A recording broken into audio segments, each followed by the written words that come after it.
Assalamualaikum warahmatullahi wabarakatuh. Waalaikumsalam warahmatullahi wabarakatuh. Alhamdulillahirrahmanirrahim. Kita masih berjumpa kembali pada hari ini. Mudah-mudahan semuanya sehat walafiat ya. Amin. Baik, sebelum Bapak buka pembelajaran pada hari ini, kepada ketua kelas bisa dipimpin doanya. Semuanya siap. Doa mulai.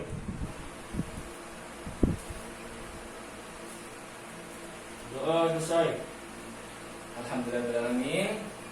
Sebelum Bapak membagikan beberapa materi kita pada hari ini, marilah kita awali dengan membaca basmalah. Bismillahirrahmanirrahim. Baik, ini pada saudari ini bisa ditekan.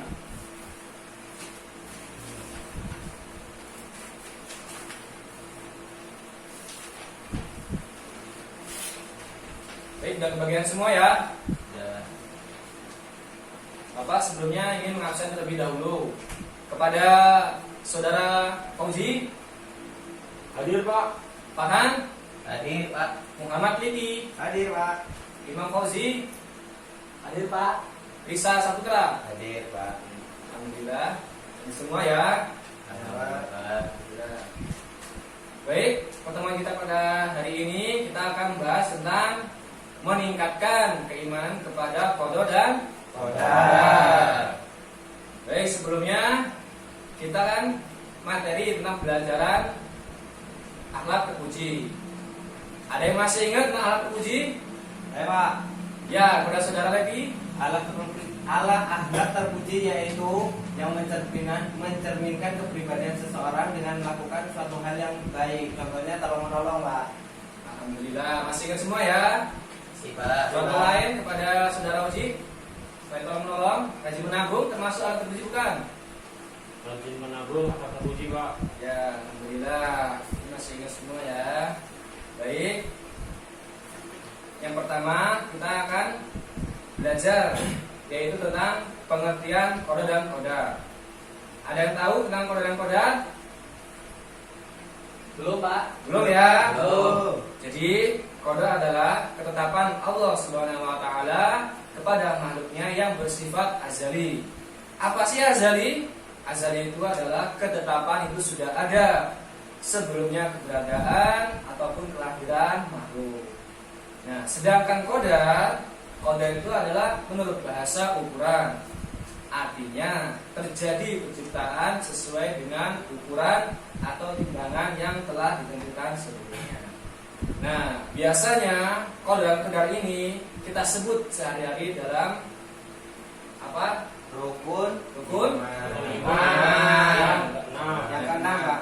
Dan bisa dinamakan dengan takdir ya, bisa kita sebut sehari-hari. Nah, jadi iman kepada qada dan qadar artinya percaya sepenuh hati bahwa sesuatu yang terjadi, sedang terjadi, akan terjadi di alam raya ini semuanya telah ditentukan oleh Allah Subhanahu wa taala sejak azali ya. Nah, yang pertama ada beberapa takdir, ada dua takdir. Yang pertama adalah takdir mu'allaq dan yang kedua adalah takdir mubram. Yang pertama takdir mu'allaq. Takdir mu'allaq adalah takdir Allah Subhanahu wa taala atas makhluknya yang memungkinkan dapat berubah tergantung dengan usaha atau ikhtiar manusia itu sendiri. Takdir yang bisa berubah, contohnya bisa dilihat di papan tulis depan ini. Coba pada saudara Farhan. Ya Pak. Ini gambar apa? Orang di mana? Di rumah sakit. Rumah sakit. Artinya orang yang di rumah sakit berarti kan dalam keadaan sakit. Nah, ketika kita sakit, kita kan harus berikhtiar lebih dahulu untuk memperoleh kesembuhan. Nah, inilah yang bisa dinamakan dengan takdir mu'allaq. Bisa berubah ya. Yang sakit dari sembuh. Nah, yang selanjutnya ini kepada saudara Risa Saputra. Ini yang pemikiran cemerlang, termasuk orang pintar atau orang bodoh? Pintar ya. Jadi ketika ada orang bodoh, ia ingin berusaha menjadi orang pintar. ketika usahanya dengan sepenuh hati perjuangan, dia akan pasti menjadi orang yang pintar, pandai. Juga termasuk orang yang miskin. Miskin juga menjadi orang kaya karena kerja keras. Ini orang miskin ya, orang kerja keras seperti ini.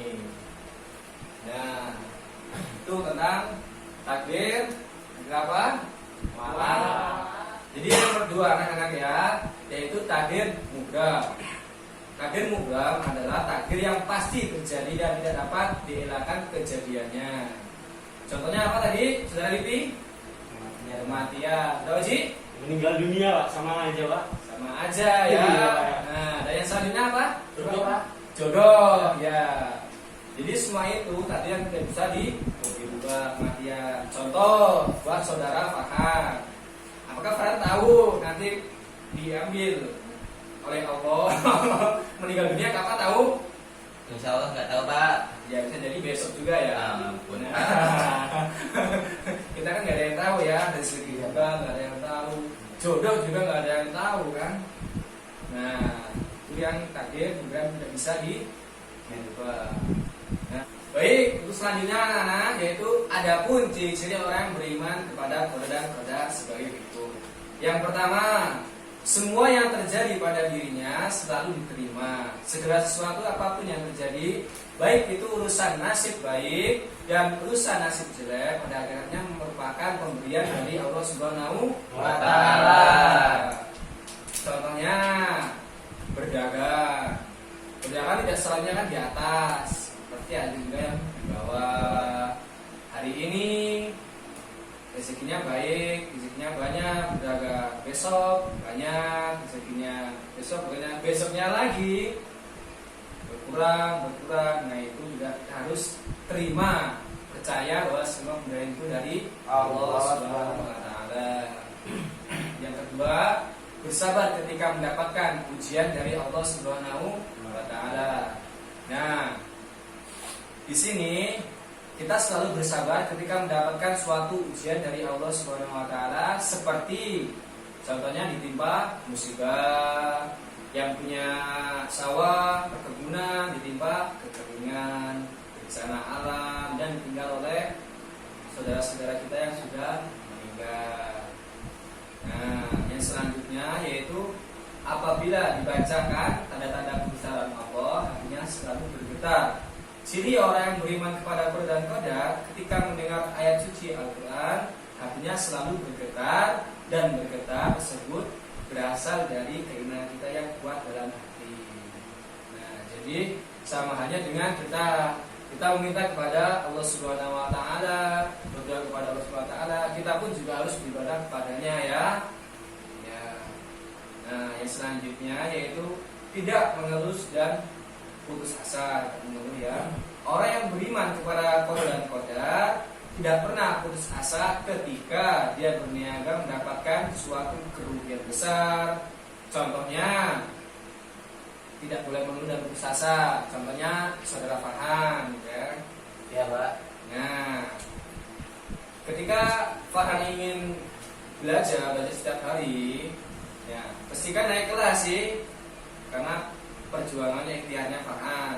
Nah, beda dengan Oji misalkan, saudara Oji belajarnya sebulan sekali, kan, biasanya bisa kita lihat, ya, dan juga memberi semangat kepada orang tuanya yang sambat tentang berdagang dan jasa gitu ya.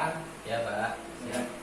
Itu kita harus memberi semangat juga kepada orang tua kita agar tidak putus asa. Selanjutnya yaitu tidak takabur dan sombong. Tidak pernah merasa sombong dan takabur ketika diangkat derajatnya dengan harta maupun dengan ilmu, karena dia yakin itu hanya semata-mata pemberian dari Allah Subhanahu wa Ta'ala. Contoh tadi orang kaya dan orang miskin. Nah, ketika kita sudah berusaha berikhtiar, alhamdulillah diberi rezeki yang lebih dari Allah Subhanahu wa Ta'ala, ya kita tidak boleh sombong. Juga orang yang pintar juga tidak boleh sombong ya.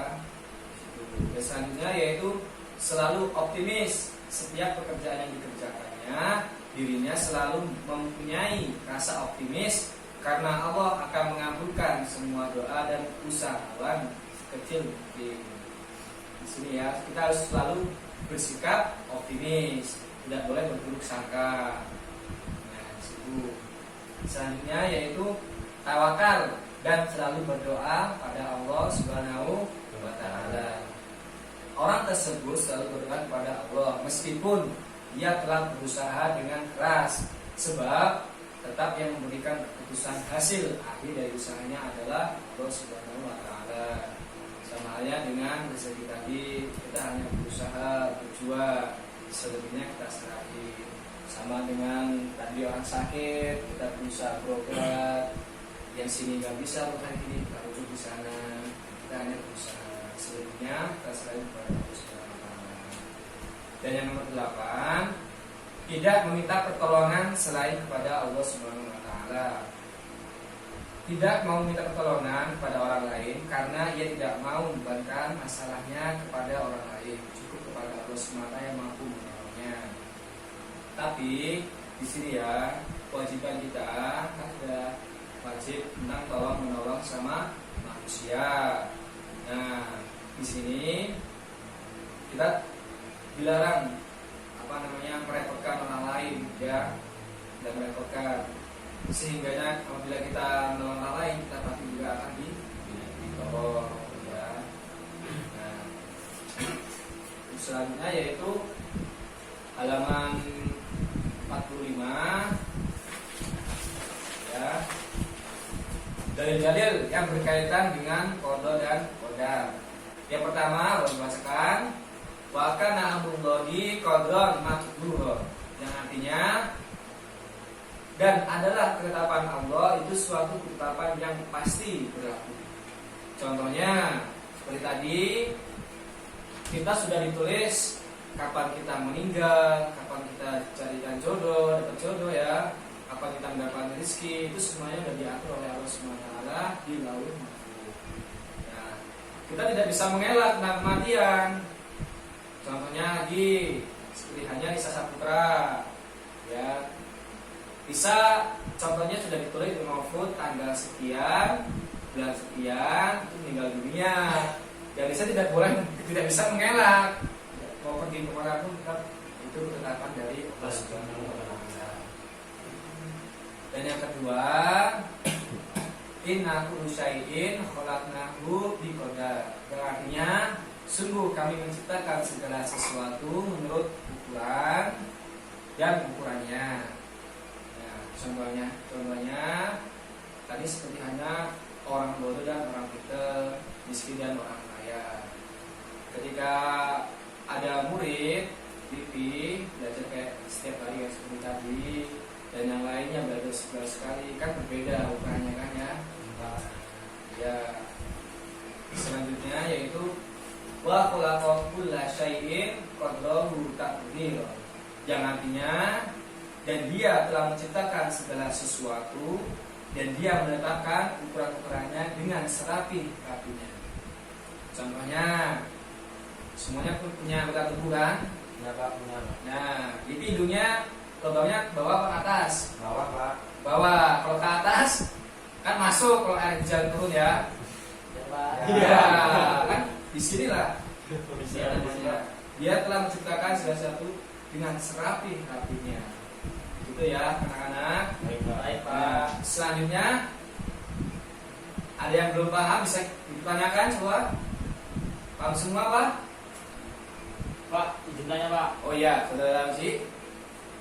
Turunnya hujan itu, Pak, itu termasuk qada atau qadar, Pak? Kalau penjelasannya, Pak. Oh iya, coba Farhan. Qada.